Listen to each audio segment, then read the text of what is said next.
Welcome to Taste the Mango and our guide of the most frequently asked questions and our attempt to answer them.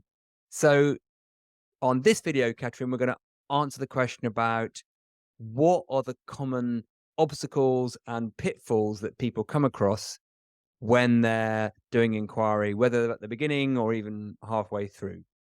So, where would you like to start on this? Probably with thinking, because thinking is the absolutely biggest dark hole of inquiry. Um, because even though we say probably multiple times, don't think about inquiry, but actually do the inquiry, so get a direct, live, experiential taste of it. Um, we're going to take that information and think about it. Yes.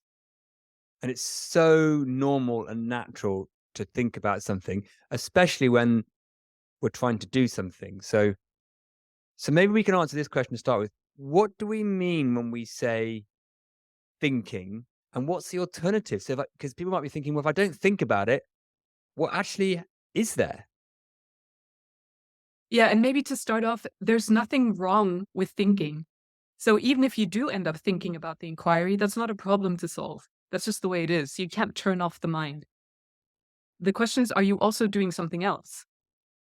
So it's not that we have to avoid thinking or get rid of it, but it's helpful to know that what we're trying to do in inquiry is not think about it, but look directly. So to answer the question, what do we mean by thinking? That's when subtly or directly we use language in our heads to work through something. And the tricky part is that we don't always hear the language in our head. So the thoughts in our head, the thinking process, it can be silent or it can feel like there's a voice in my head narrating experience to me. Yes. So we've got cognitive thinking, you could say, that appears in cognition, which is, oh, when we hear a bit of internal dialogue, we got that, the internal dialogue thinking, which is quite easy to spot because you can go, oh, there's a thought. But we've also got this type of thinking which doesn't express itself cognitively, but is still conceptualizing or meaning making what's going on. Yes. And then we've got what we're trying to point to, which within inquiry, which is, although that might be going on, that's fine. That's not where we're saying the juice is. Where the juice is in the noticing or witnessing or observing what is going on almost around the thinking. What is there as well as the thinking? That's what we're asking people to notice rather than the thinking itself. Yes. It's like the first order and the second order of experience. It's like there's the direct experience of inquiry could be there's a sensation of vastness or space or openness. But to describe this to you, I'm using words, and that means it's been translated. The direct experience has been translated through my mind into thought and language so that I can communicate it to you. And what we're pointing to is before that. Yes, that's a great way of doing it, the first and second order, or what they sometimes call the re-representation. So Yeah. there's the initial experience, and then the mind then re-represents that in order to make sense of it or even explain it to themselves or someone else. Yes. And again, that's not bad, right? We're not trying to get rid of this second order or this translation by the mind because it goes on no matter what we do. So imagine, you get into an ice bath and there's the sudden shock of the cold and your body reacts sensations of cold and tingling and pain even. Um, just by describing it to ourselves, we're giving it a name.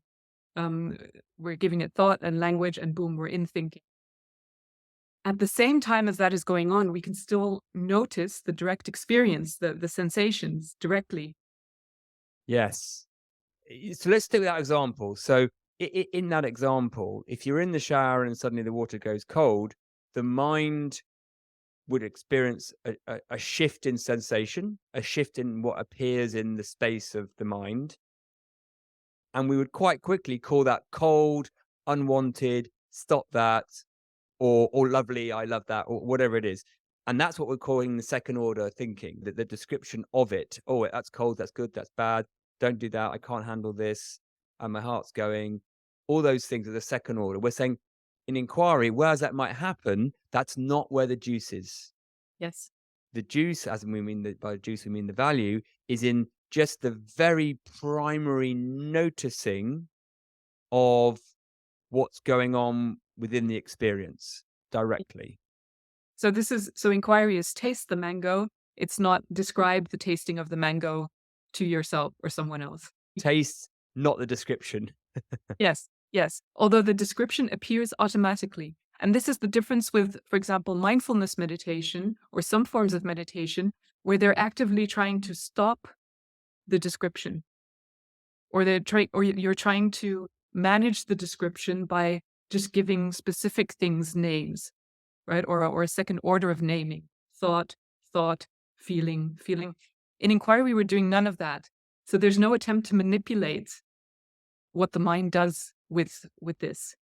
It's just noticing, okay, there's the direct inquiry, and then there's all this other stuff, mind stuff going on, and that's fine, but it's not interesting. Exactly. So we're not judging or trying to resist or get rid of the second order stuff. We're just saying, look to the bit that isn't that. That's probably one of the major shifts people have to do when they're coming into an inquiry type thing, because it's just not conventional for us to think like that, because we're taught from school, from a young age, to get into what we're calling second order re-representation. And we're saying for inquiry, that's going to happen. That's okay. But it's not where we want you to look. Yeah, So that's possibly the biggest challenge stroke pitfall, isn't it? it is. It's the biggest because for the longest time, if you're a normal human being, you will probably not even notice the difference between first order and second order, or the direct experience and the thinking about it. So it will take a while, usually it does, just to even be aware of the difference between the two. Yes. Yes. And then when you do, at least you've got the distinction. And then our recommendation would be, don't try and judge or manage yourself when you go into the second order. Just notice the difference.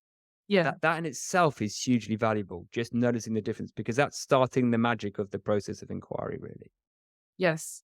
And so we, for the purposes of inquiry, we're only interested in the first order stuff, and we try to ignore or just not value the thinking stuff. Right. Okay. So that to me leads me on to one of the other challenges, is that first order stuff can seem very can appear at least very fleeting and just like, well, was it there? Did I get it? You know, which is of course second order about the first order. But it's it's recognizing that it might look like you bounce out of it really fast. There was something, a glimpse of something in what we're describing, and then it pops out again. Now, Yeah. what we want to say is it doesn't really pop out. It's always there. It just gets hidden again by layer two. Yeah. So the first order of things is always here because otherwise we wouldn't be having an experience. So if we're going to, I don't know, take an inquiry and go, okay, what is aware of these words I'm speaking right now? Well, then we go there to the direct experience of this being aware of something. And that seems very abstract, maybe even boring or shapeless, formless, which it is, right? There's not really anything tangible there for us to grasp onto, like an object, um, or a thought. So it's vague, it's subjective, it's abstract, it seems empty, maybe even boring, and all of that makes it a lot more difficult to stay there, which is or to even, know if we've been there. Um, and all of that is part of the process. Yes. And almost the less there is there, the more you're there. Um, and you might think, well, what's the point of that? And we've got other videos that talk about, the benefits, of course, but the when you recognize that there's nothing there and it is just a space, it has a different level of resonance, I guess. So to start with, people can maybe very quickly gloss over this space that we're talking about, this first order space, and think, well, it can't be that. But what we would encourage you is to go, no, there's something there in that what looks like nothing. It's there's something in that space. There's in the taste of that space. Once we get out of the way of thinking it should be something different. So I think there's a lot of expectation that what people are expecting to find when they taste the mango is some, huge hit of euphoria or kind of trumpets blaring but actually, no, it's not like that. Do you want to say a bit more about that? Yeah, this is endless, the expectations, right? Depending on what we've learned, what we've read, what we hope for. It could be I will, if I do this properly, I will experience bliss, peace, joy, expansion, calm, everything will be okay. I will know that I am nothing, I will know that I am everything. All these expectations of what this is going to show us. And again, that's just the way it is. That's fine. As long as we realize at some point that that's all not what it is, because all of that, the whole list, is again thinking, wording, second order about something that is beyond description. Yes. Therein lies the paradox, because all of those things on your list are there in that space, but they're not there as an experience. So the paradox is that whereas that space has all those qualities and attributes of calm and peace and freedom and all of that, they're not there in that moment of the space. That's what the space is. So by thinking I'm going to have those, you're no longer in the space. So that's the big paradox, the cosmic joke, the irony. They're like, what? What are you on about? So you're saying they're there but not there? That I'm out of here. I'm done. So just what else can we say about that and that paradox, if that makes sense? I don't know. Sometimes I feel like the more we say about it, the worse it gets, Mm, because it just gets more confusing.